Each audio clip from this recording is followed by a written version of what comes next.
2 hours after saying "I do," she expected to be in the arms of her new husband, a preacher admired by thousands, a man her mother praised as God sent, a husband she believed would lead their home with faith, dignity, and love.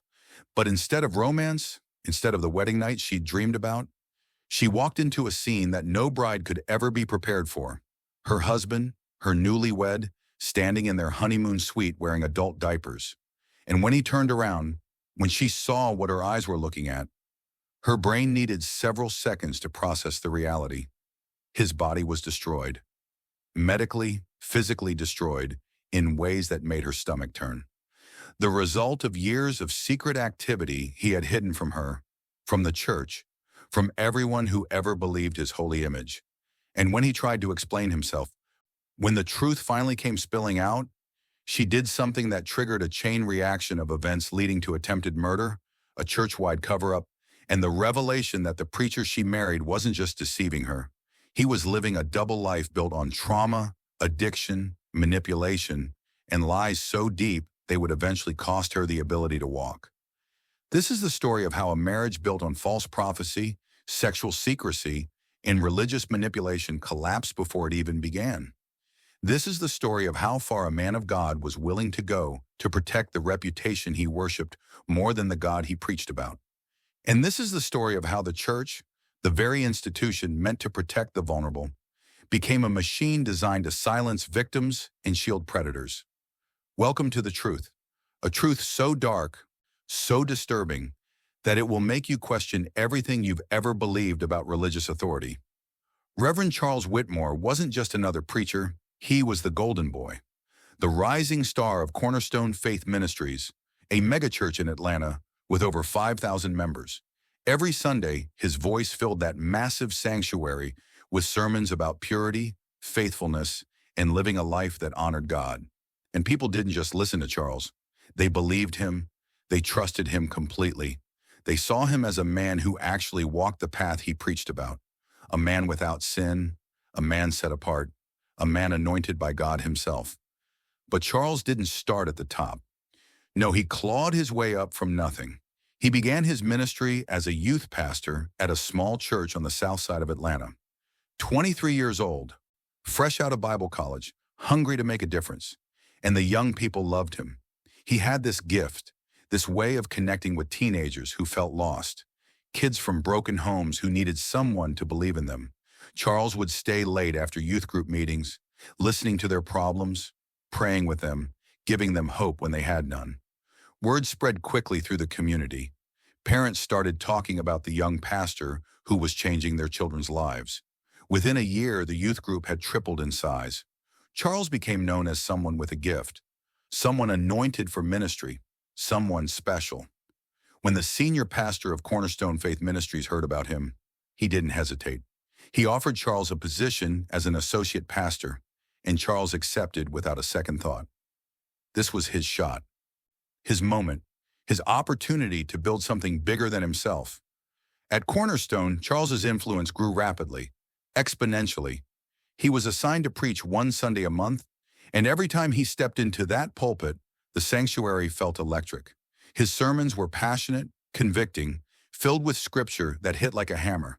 He preached about holiness, about living above reproach, about being examples to a world that desperately needed God. And the congregation responded with amens and applause. They ate it up, every single word. Charles became the face of the next generation of leadership, and he knew how to work a crowd. After services, he would stay for hours, shaking hands, praying with families, offering words of encouragement to anyone who needed them. Mothers pointed him out to their daughters. "That's the kind of man you marry," they would say, their eyes filled with hope and admiration. Charles was single, devoted to ministry, and seemingly untouchable by the sins that dragged down so many other men in positions of power. He was perfect, too perfect. The senior pastor, Reverend Leonard Hayes, took Charles under his wing, and Leonard saw something special in this young man, a charisma that couldn't be taught, a natural ability to command attention and inspire devotion.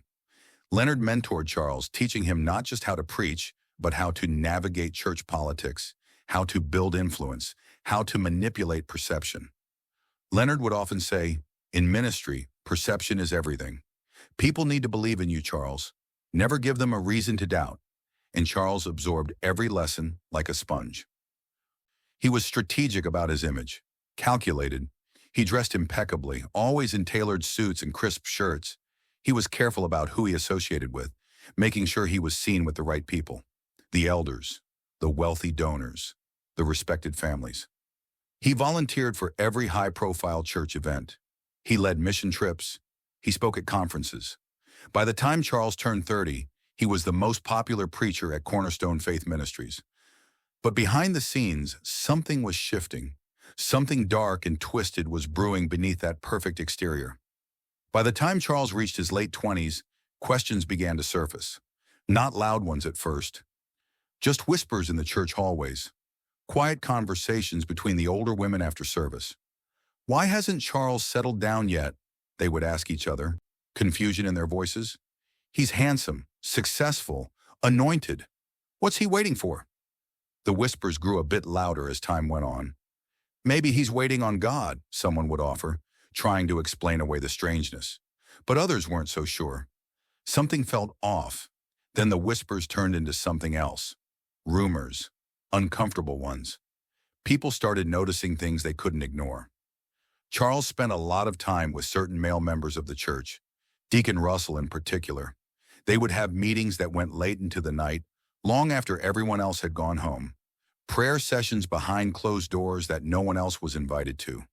Some people saw Charles and Russell leaving the church together, getting into the same car, driving off in directions that didn't make sense for either of their neighborhoods. One Sunday after service, Sister Beverly, one of the older members of the congregation, pulled her friend aside with urgency in her voice. "Something's not right with Charles," she whispered, looking around to make sure no one else could hear. "I saw him and Russell coming out of the church office at midnight last week." "What kind of meeting lasts until midnight?" Her friend looked horrified. "Beverly, you better watch your mouth," she snapped.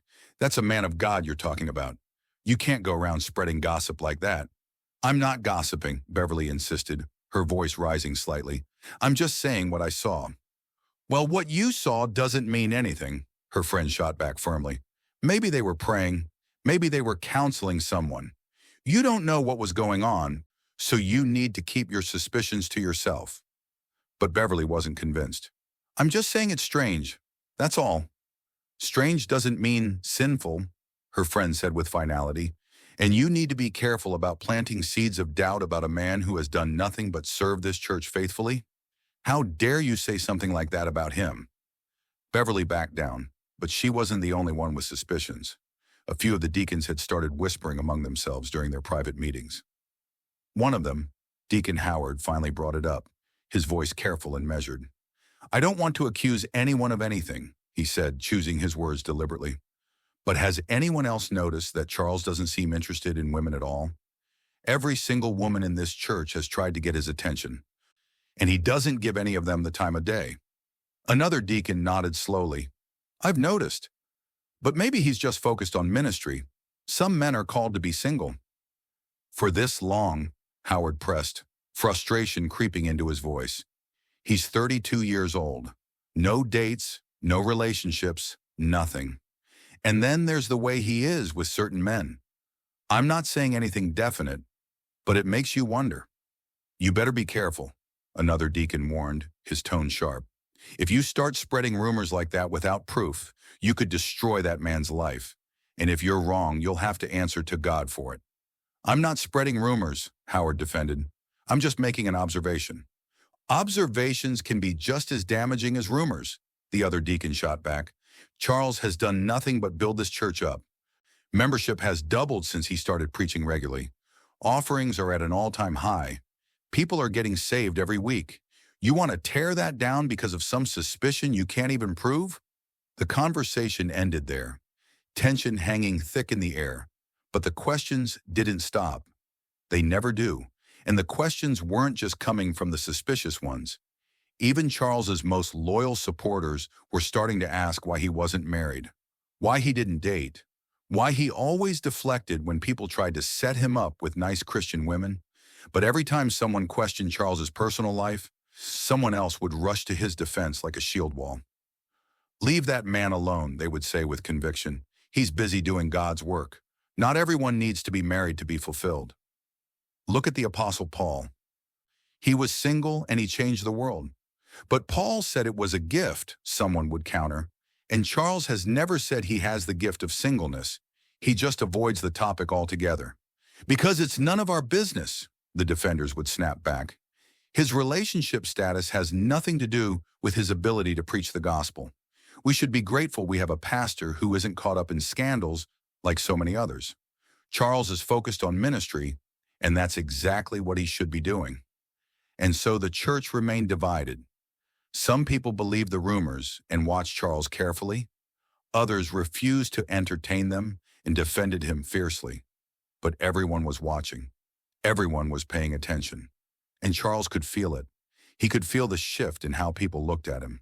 The smiles were still there, but so were the glances that lingered a second too long. The elders started asking more directly when he planned to get married. His mother called more often, hinting that it was time for him to find a wife. The pressure mounted from every direction like walls closing in, but Charles kept pushing forward. He focused on his work, on his preaching, on building his reputation. He refused to let the whispers distract him from his goals. The church continued to grow under his influence. New members joined every week, many of them coming specifically to hear Charles preach. The offering plates were fuller than ever. Leonard Hayes was pleased with the results. "You're doing great work, Charles," Leonard would say, pride in his voice. "Just keep doing what you're doing." And Charles did exactly that. He preached with even more passion.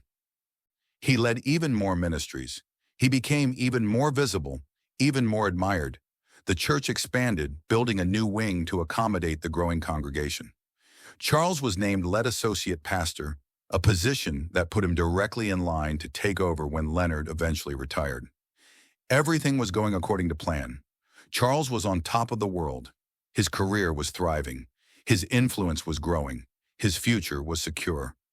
Despite the whispers, despite the rumors, despite the questions, Charles had managed to maintain his position. He was still the golden boy of Cornerstone Faith Ministries, still the preacher everyone wanted to hear, still the man mothers pointed out as the ideal husband for their daughters. But Charles knew something they didn't. He knew the whispers were getting louder every week. He knew the questions were becoming harder to ignore. He knew that sooner or later, someone would start digging deeper. And if they did, if they found out the truth, everything he had built would come crashing down around him. Charles needed a solution. He needed something definitive, something that would silence the rumors once and for all. He needed proof that he was exactly who he claimed to be, a heterosexual man of God with nothing to hide. He needed to get married. And then one Sunday morning, everything changed.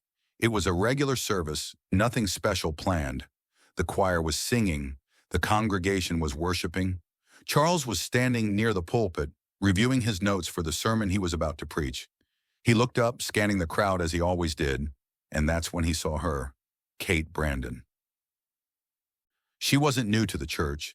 She had been attending Cornerstone for years, sitting quietly in the middle section with her parents. Charles had seen her before, of course, but he had never really noticed her. She was just another face in the crowd, another member of the congregation, another person who came to hear him preach. But on that Sunday, something was different. Maybe it was the desperation Charles was feeling. Maybe it was the mounting pressure from every side. Maybe it was the realization that time was running out and he needed to act fast. Charles couldn't stop staring at her, and his mind started working, calculating, planning. Was it love at first sight? No. It was something far more dangerous. It was opportunity. The truth is that Charles Whitmore didn't choose Kate Brandon out of love. He didn't choose her because God spoke to him. He didn't choose her because he felt a divine connection or saw her as his future wife. He chose her because she was useful, because she was perfect for what he needed. Her parents' devotion to the church made her the perfect target. Their belief that only a man of God could protect their daughter meant they wouldn't question his motives. And Kate, raised to trust spiritual authority, raised to respect preachers and elders, wouldn't challenge a man who claimed God had spoken to him. Charles knew exactly what he was doing. Every single move was calculated. The proposal wasn't spontaneous. It was strategic. The vision he claimed to have wasn't divine. It was fabricated. Every word he spoke to Kate was designed to manipulate her into saying yes before she had time to think, to question, to see through his lies. 2 weeks after their first conversation, Charles proposed. Kate was still processing the fact that this man she barely knew believed they were destined to marry. She wanted more time. She wanted to understand who Charles really was beneath the preacher persona. But every time she expressed hesitation, every time she tried to slow things down, Charles had an answer ready. "I know this feels fast," he said, his voice smooth and reassuring. "But when God reveals his plan, delay is disobedience. I've prayed about this for months, Kate. The Holy Spirit confirmed it over and over. You are my wife." Kate didn't know how to argue with that. How do you tell a preacher that God might be wrong? How do you push back against someone who claims divine authority? Kate's parents made the decision easier or harder, depending on how you looked at it. When she told them about the proposal, her mother, Sylvia, cried tears of joy. "This is a miracle, Kate," she said, clutching her daughter's hands.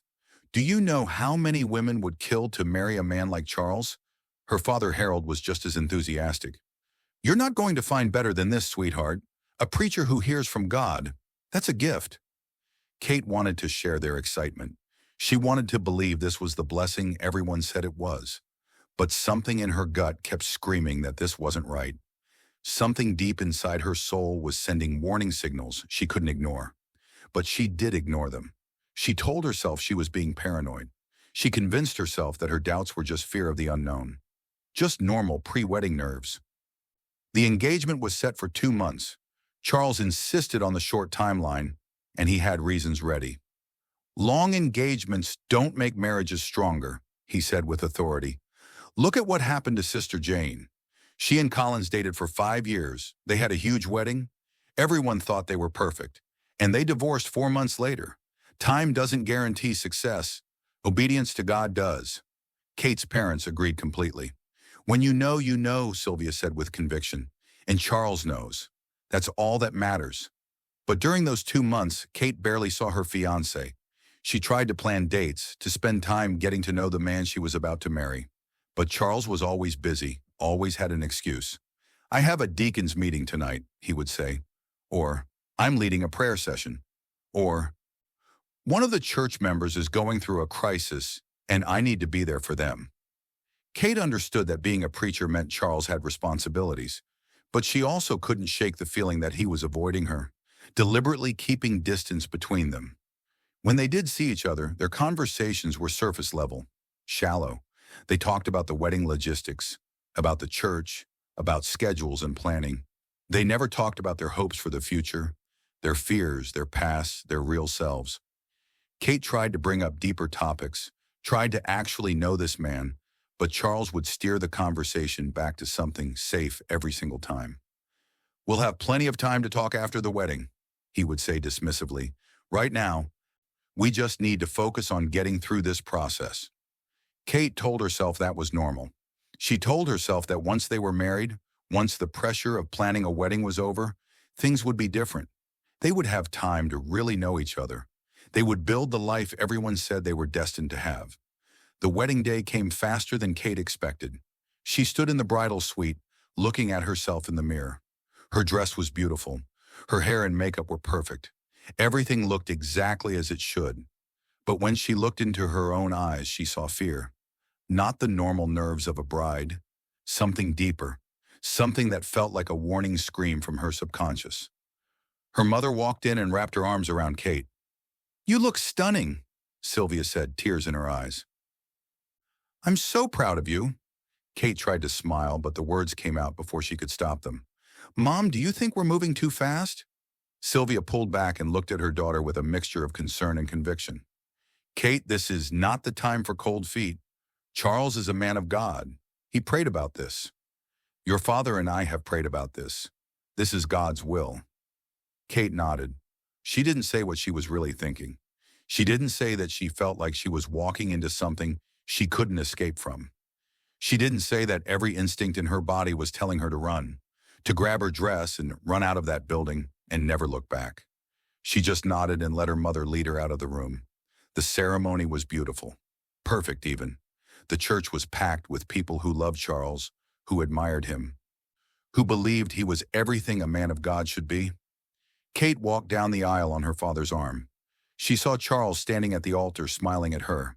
She saw the congregation smiling too. Everyone looked so happy. Everyone looked so convinced that this was right. So convinced that this was God's plan. Kate said her vows. Charles said his. They exchanged rings. The pastor pronounced them husband and wife. The church erupted in applause. Kate and Charles kissed, and for a moment Kate tried to believe that everything was going to be okay. She tried to convince herself that her doubts were unfounded. The reception was full of joy. People danced, they ate, they celebrated. Kate's parents couldn't stop smiling. "This is the happiest day of my life," Sylvia kept saying over and over. Charles played his role perfectly. He was charming, gracious, everything a groom should be. But Kate noticed something. He seemed distracted. His smile didn't quite reach his eyes. He kept glancing at his watch like he was waiting for something, like he wanted to be somewhere else. An hour into the reception, Charles leaned over and whispered in Kate's ear, "I need to go upstairs for a minute. I'll be right back." Kate nodded. She didn't think much of it. Maybe he needed a break from the crowd. Maybe he just needed a moment to himself. But 15 minutes passed, then 30, then 45. Kate started to worry. She excused herself from the table and went upstairs to their honeymoon suite. She knocked on the door. No answer. She knocked again. Still nothing. She tried the handle, and the door opened. What Kate saw when she walked into that room would haunt her for the rest of her life. Kate stepped into the suite and froze. Her entire body went rigid. Charles was standing in the middle of the room, and he wasn't wearing the tuxedo he'd had on downstairs. He was wearing adult diapers. Just diapers. Nothing else. His back was turned to her, and for a second, Kate's brain couldn't process what she was seeing. This didn't make sense. This wasn't something she could explain. This wasn't part of any reality she understood. Then Charles heard her gasp. He turned around and Kate saw his face. Panic, shame, something close to terror. But that wasn't what made her stomach drop. That wasn't what made her feel like the floor was falling away beneath her. When he turned, she saw the damage. His body showed signs of severe trauma, physical destruction that looked impossible. His anal area was completely open, loose, destroyed in a way that Kate didn't have words for. She couldn't speak. She couldn't move. Her mind was trying to catch up with what her eyes were seeing, but nothing made sense. Nothing connected. This was her husband. This was the man she had just married. This was supposed to be their wedding night. And instead, she was standing in a honeymoon suite, staring at something she could never unsee. Charles started talking, his words coming out in a desperate rush. "Kate, I can explain. Please, just let me explain." But Kate still couldn't say anything. She felt like she was drowning, like the air had been sucked out of the room, like reality itself had shifted. Charles took a step toward her, and she took a step back instinctively. "I was going to tell you," he said, his voice breaking. "I just didn't know how. I didn't know when." Kate finally found her voice, though it came out as barely more than a whisper. "What is this? What happened to you?" Charles sat down on the edge of the bed, his head in his hands. He looked broken, devastated. But Kate couldn't feel sympathy. She couldn't feel anything except the overwhelming need to understand what was happening. "When I was 18, Charles began, his voice shaking, "I went to visit my uncle. He was someone our family trusted, someone I thought I could trust." Charles paused, and Kate could see him struggling to get the words out. "He raped me for 3 days. He damaged me physically, permanently. The doctors told me I would need surgery to fix it, but I couldn't afford it, so I've been wearing these ever since." He gestured to the diaper. "I didn't want you to find out like this. I was going to tell you. I swear." Kate felt a wave of nausea wash over her. This was horrible. What happened to Charles was absolutely horrible.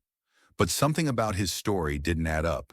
She looked at the damage again, really looked at it, and her instincts told her something he wasn't saying. This wasn't just from one incident years ago. This looked recent. This looked ongoing. Charles, she said slowly, carefully, this isn't just from when you were 18, is it? Charles's face went pale, completely white.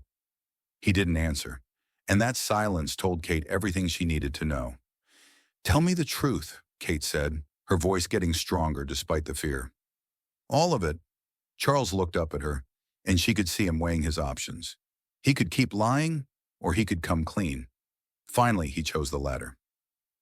It didn't stop after my uncle, he said quietly, barely audible.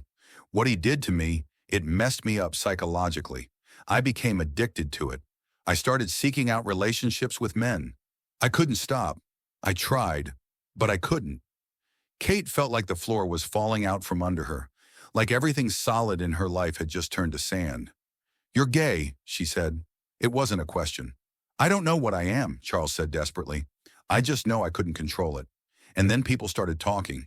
People at the church started asking questions, noticing things. I was terrified. If the truth came out, I would lose everything. My position, my reputation, my career, everything I'd worked for. So I decided the only way to make it stop was to get married. Kate's brain was screaming at her to leave, to get out of that room. But she couldn't move. She was paralyzed by the weight of what she was hearing. You married me to cover up your secret, she said, the realization hitting her like a physical blow. Charles looked at her with something close to desperation. I thought if I married you, the rumors would stop. I thought I could make this work. I thought... You thought you could use me, Kate interrupted, her voice shaking now. Not from fear, from rage. Pure, burning rage. You didn't marry me because you loved me. You didn't marry me because God told you to. You married me because you needed a disguise. Charles didn't deny it. He just sat there, staring at the floor like a guilty child. The vision, Kate said, her voice rising. The prophecy, the Holy Spirit telling you I was your wife. That was all a lie. Charles nodded slowly. I'm sorry, he whispered. I'm so sorry. Kate felt something break inside her. Not her heart. That would imply she had loved him. What broke was her trust, her faith, her belief that the people she had been taught to respect were actually worthy of that respect. She had been manipulated. She had been used. She had been lied to by a man who stood in a pulpit every Sunday and told other people how to live. I need to leave, Kate said, turning toward the door. But Charles stood up quickly. Kate, please. We can work through this. We can figure it out. Kate spun around and the look on her face stopped Charles in his tracks. Work through this? She said, her voice cold and hard. You lied to me. You manipulated me. You used my parents' faith against them. You used God's name to trick me into marrying you. And you did it all to protect yourself. Charles opened his mouth to respond, but Kate cut him off. Don't call me. Don't come looking for me. We're done. She walked out of the suite, out of the hotel, and disappeared into the night. She didn't go home. She didn't call her parents. She just drove. For 2 days straight, she drove, trying to process the fact that her entire marriage was a lie. Tell us where you're watching from. Kate didn't go home for 2 days. She checked into a small motel on the outskirts of town, paid cash, and turned off her phone. She needed time to think, time to process what had just happened, time to figure out what to do next. Her parents were probably worried sick, but she couldn't face them yet. She couldn't face anyone. She spent those 2 days replaying everything in her mind.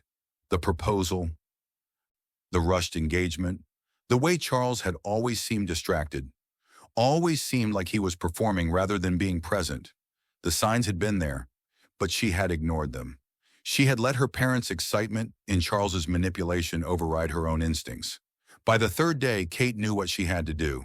She called a lawyer and filed for divorce. The paperwork was delivered to Charles at the church, and along with it, Kate sent a message. She told him that she would never tell anyone what he had confessed to her. She would take full responsibility for the divorce. She would let people think it was her decision, her fault. His secret would remain safe. Most people would have been relieved by that offer.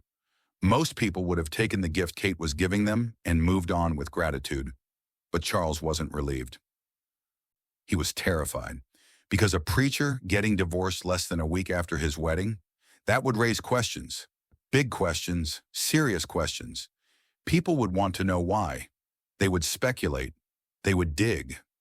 And even if Kate kept her promise not to tell the truth, the rumors that Charles had worked so hard to silence would come roaring back louder than ever. Why did she leave him? People would ask. What did he do? The whispers would start again, more intense this time. The elders would investigate. The congregation would lose faith in him. Everything Charles had built would crumble into dust. Charles sat in his office at the church, staring at the divorce papers like they were a death sentence. His hands were shaking. He had thought marriage would solve his problem, but now it was making everything worse. His mind became a fog, dense, suffocating, impossible to see through. The walls of his office felt like they were closing in on him. The divorce papers sat on his desk like an accusation written in legal language. Charles couldn't think straight. He couldn't breathe properly. Every thought led to the same place: ruin, exposure, disgrace. He picked up his phone and called Kate. No answer. He called again, straight to voicemail. He called a third time, then a fourth. Each time the phone rang and rang until her voicemail picked up, Charles felt his panic rising like water filling his lungs. Where was she? Why wasn't she answering? He needed to talk to her. He needed to convince her to reconsider, to give him more time, to not file those papers. By the fifth call, Charles was pacing his office like a caged animal. His shirt was damp with sweat. His throat felt tight. He stared at his phone, willing it to ring, willing Kate to call him back. But the phone stayed silent, mocking him. He thought about calling her parents. Harold and Sylvia would know where she was. They could tell him how to reach her. But the thought of making that call made Charles feel sick. How could he call his wife's parents 2 days after the wedding and admit he didn't know where she was? What would he say? Hello, I've lost your daughter. Do you happen to know where she might be? The shame of it was unbearable. And worse, what if they started asking questions? What if they wanted to know what happened? What if Kate had already told them the truth? No, calling them was out of the question. Charles couldn't risk it. He couldn't let anyone else know that his marriage had fallen apart before it even began. He tried Kate's number again. No answer. He sent a text. Kate, please call me. We need to talk. He watched the screen, waiting for the 3 dots that would indicate she was typing a response. Nothing. The message sat there, unread, ignored. Charles set his phone down and pressed his palms against his eyes. His mind was racing but going nowhere. He realized something in that moment that made him feel even more pathetic. He didn't actually know his wife. He didn't know her friends. He didn't know who she spent time with. He didn't know where she liked to go. He had been so focused on using her to solve his problem that he had never bothered to learn anything real about her. Who could he call? Who would know where Kate was? He scrolled through his contacts looking for anyone who might be connected to her, but there was no one. Kate was a ghost to him, a stranger he had married for convenience. And now that stranger had disappeared, and Charles had no way to find her. He felt like a fool, a desperate, trapped fool. For 2 more days, Charles existed in a state of complete disorder. He went through the motions at church, leading prayer meetings, preparing sermons, shaking hands with members who congratulated him on his marriage. But inside, he was unraveling. Every hour that passed without hearing from Kate was another hour closer to disaster. He checked his phone constantly. He called her repeatedly. He even drove past her apartment, but her car wasn't there. At night, Charles couldn't sleep. He would lie in bed staring at the ceiling, his mind playing out worst-case scenarios. What if Kate changed her mind about staying quiet? What if she decided to tell her parents the truth? What if she went public? He imagined standing in front of the congregation while accusations flew at him from every direction. He imagined losing his position, his reputation, everything he had worked for. The nightmare played on repeat in his mind. On the 3rd day, Charles was sitting in his office when his phone finally rang. He grabbed it so fast he nearly dropped it. Kate's name was on the screen. Relief flooded through him so powerfully that he almost cried. She had finally called back. He answered immediately. "Kate!" His voice came out too eager, too desperate, but he didn't care. "What do you want, Charles?" Her voice was flat, emotionless, dead. Charles took a breath, trying to steady himself. "Have you told anyone?" he asked, needing to be absolutely sure. "About what I told you?" Kate sighed on the other end. "No, I haven't told anyone, and I'm not going to. I already said that." "Not even your parents?" Charles pressed. "Not even your friends?" Kate's irritation was clear. "I said no, Charles. No one knows. No one will ever know. I'm taking the blame for this divorce. Your precious reputation is safe." Charles should have felt relief. He should have felt grateful that Kate was willing to protect him, even after everything he had done to her. But instead, all he felt was fear. Because even with Kate's promise, the damage was done. The divorce itself would destroy him. People would ask questions he couldn't answer. The rumors would return. His career would end. "Kate, please," Charles said, his voice breaking. "Can we just talk about this? Maybe we can work something out." "There's nothing to work out," Kate interrupted sharply. "I'm filing for divorce. The papers are already on their way to you. It's over, Charles." "But people will ask why," Charles said, panic creeping back into his voice.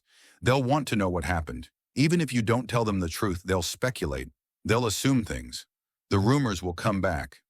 "That's not my problem," Kate said coldly. "You should have thought about that before you lied to me, before you used me. I'm done protecting you from the consequences of your own choices." "I'm not asking you to protect me," Charles lied desperately. "I'm just asking you to think about what this divorce will do to both of us. To your reputation, too. People will talk about you. They'll say terrible things." "Let them," Kate said with finality. "I don't care anymore. I'm leaving this church. I'm leaving this city. I'm starting over somewhere far away from you and everyone who enabled you." Charles felt the ground shifting beneath him. She was serious. She was really going to leave. And once she did, once the divorce was finalized, his life as he knew it would be over. "Kate, please," he started, but she cut him off. "Don't call me again," she said. "We're done." The line went dead. Charles sat there holding the phone, staring at the screen. The relief he had felt when she first answered had evaporated completely. In its place was something much darker, a cold, creeping realization that Kate's mercy wasn't going to save him. He hung up the phone and sat in silence, and then a thought crept into his mind. A thought so dark, so evil that it should have horrified him. But it didn't, because Charles wasn't thinking about right or wrong anymore. He wasn't thinking about morality or consequences. He was thinking about survival. If Kate was dead, there would be no divorce. There would be no questions. Just a tragic accident, a grieving widower. Sympathy instead of suspicion. Charles picked up the phone again, but this time he didn't call Kate. He called someone else, someone he trusted, someone who had just as much to lose if the truth came out, someone who would understand what needed to be done. He called Reverend Leonard Hayes. Leonard was more than Charles's mentor. He was more than the senior pastor of Cornerstone Faith Ministries. Leonard was Charles's lover. Their relationship had been going on for 3 years, hidden behind closed-door meetings and late-night counseling sessions. Leonard had his own secrets to protect, his own reputation to maintain. If Charles went down, Leonard would fall with him. They were tied together. When Charles explained the situation, Leonard listened in silence. "She's going to file for divorce," Charles said, his voice desperate. "Even if she doesn't tell anyone the truth, the divorce itself will destroy me. People will ask why. They'll dig. They'll figure it out." There was a long pause on the other end of the line.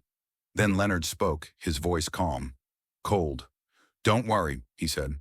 "I'll handle it." Charles felt a wave of relief wash over him. He didn't ask what Leonard meant by handle it. He didn't want to know. He just wanted the problem to go away. 3 days later, Charles called Kate again. His voice was soft, apologetic, carefully crafted. "Kate, I know you don't want to talk to me, but please just hear me out. Can we meet? Just to talk. I owe you that much." Kate hesitated. She didn't want to see Charles. She didn't want to hear whatever excuses he was going to make. But part of her thought maybe, just maybe he deserved a chance to apologize face to face. Maybe this would give her the closure she needed. Fine, she said finally. Where? Charles suggested a restaurant on the east side of town. Somewhere public, somewhere neutral. Kate agreed. They set a time for later that evening. Kate hung up and felt a strange sense of closure coming. Maybe this meeting would give her the ending she needed. Maybe Charles would finally take responsibility for what he had done. But what Kate didn't know was that Charles wasn't planning to show up at that restaurant, and Leonard Hayes had already set something else in motion, something that would leave Kate fighting for her life. Kate left her apartment that evening with a strange mix of emotions. She didn't want to see Charles, but she also felt like this meeting might give her some kind of closure. Maybe he would apologize. Maybe he would finally admit that what he did was wrong. Maybe she could walk away from this conversation and truly move on. She got in her car and started driving toward the restaurant. The streets were busy, full of people heading home from work or out for dinner. Kate turned on the radio, trying to distract herself from the knot of anxiety in her stomach. She told herself this would be over soon. One conversation, and then she could put this entire nightmare behind her. She was 2 blocks away from the restaurant when she saw it. A black SUV in her rearview mirror, moving fast. Too fast. Kate glanced at it, confused. The SUV was swerving between lanes, getting closer. Kate felt a spike of fear. Something about the way it was moving didn't feel right. She pressed harder on the gas, trying to put some distance between herself and the SUV. But it kept coming. Faster now, gaining on her. Kate's heart started pounding. She looked around, trying to figure out what to do. Should she pull over? Should she call the police? Before she could make a decision, the SUV slammed into the side of her car. The impact was instant and brutal. Kate's car spun out of control, tires screaming against the asphalt. She tried to steer, tried to brake, but nothing worked. The world was spinning, a blur of lights and sound and terror. Her car hit a lamppost with a sickening crunch, and then everything went black. People on the street started screaming. Someone ran toward the wreckage, pulling out their phone to call 911. Others stood frozen, staring at the mangled car and the black SUV speeding away into the night. No one got a clear look at the driver. No one could say for sure what had just happened, but everyone knew this wasn't an accident. The ambulance arrived within minutes. Paramedics pulled Kate from the wreckage, her body limp and unresponsive. There was blood everywhere. Her leg was bent at an unnatural angle. Her head had hit the window hard enough to crack the glass. The paramedics worked fast, stabilizing her as best they could before loading her into the ambulance and racing toward Grady Memorial Hospital. At the hospital, doctors swarmed around Kate. She was rushed into emergency surgery. Her injuries were severe: broken ribs, a shattered femur, internal bleeding. But the worst damage was to her spine. The impact had crushed her L3 vertebrae, sending shards of bone into her spinal cord. The surgeons did everything they could, but the damage was done. Even if Kate survived, she would never walk again. Kate's parents arrived at the hospital in a panic. Sylvia was sobbing, clutching her husband's arm as they ran through the emergency room doors. A nurse directed them to the waiting area where a doctor met them with grim news. "Your daughter is in surgery," he said, his voice heavy. "The next few hours are critical. I need you to prepare yourselves for the possibility that she may not make it." Sylvia collapsed into a chair, her hands covering her face. Harold stood beside her, his jaw tight, his fists clenched. "What happened?" he demanded. "Who did this?" The doctor didn't have answers. All he knew was that Kate had been hit by another vehicle. The police were investigating, but so far they had no leads. For 2 days, Kate remained in a coma. Her parents stayed by her side, praying, begging God to bring their daughter back. On the 3rd day, Kate's eyes fluttered open. Sylvia gasped and grabbed her daughter's hand. "Kate, baby, can you hear me?" Kate's lips moved, but no sound came out at first. Sylvia leaned in closer, her ear inches from Kate's mouth. "What is it, sweetheart? What are you trying to say?" Kate's voice was barely a whisper. Weak and strained. "Charles! Responsible!" Sylvia pulled back, her face pale. "What? Charles? Are you sure?" But before Kate could say anything else, her eyes rolled back and she slipped into unconsciousness again. Sylvia stood there frozen. Charles was a preacher, a man of God. How could he be responsible for this? But Kate's words were clear, and Sylvia knew her daughter wouldn't lie. Not about something like this. Sylvia turned to Harold, her voice shaking. We need to go to the police. Now. Harold nodded, his face hard with anger. Let's go. At the police station, Sylvia and Harold were directed to Detective Warren Cole's office. Warren was a 15-year veteran of the Atlanta PD, known for his ability to solve cases that seemed impossible. He listened as Sylvia explained what Kate had said. Warren didn't dismiss it. He didn't tell them they were overreacting. He just nodded and said, I'll look into it. Warren started by questioning Charles. He found him at the church leading a midweek Bible study. Charles looked calm, almost too calm. When Warren asked where he had been the night of the accident, Charles didn't hesitate. I was here, he said smoothly. We had a deacons meeting. It went until 10. 20 people can confirm it. Warren checked the alibi. Every single person at the meeting confirmed Charles's story. He had been at the church the entire evening. He couldn't have been the one driving the SUV. Warren hit a wall. If Charles wasn't the driver, then who was? And why did Kate think he was responsible? Warren decided to dig deeper. He pulled surveillance footage from businesses near the accident scene. Most of the cameras didn't show much, but one gas station on the corner had a clear view of the street. Warren reviewed the footage, watching the black SUV speed past just minutes after the crash. He zoomed in on the license plate, ran it through the system.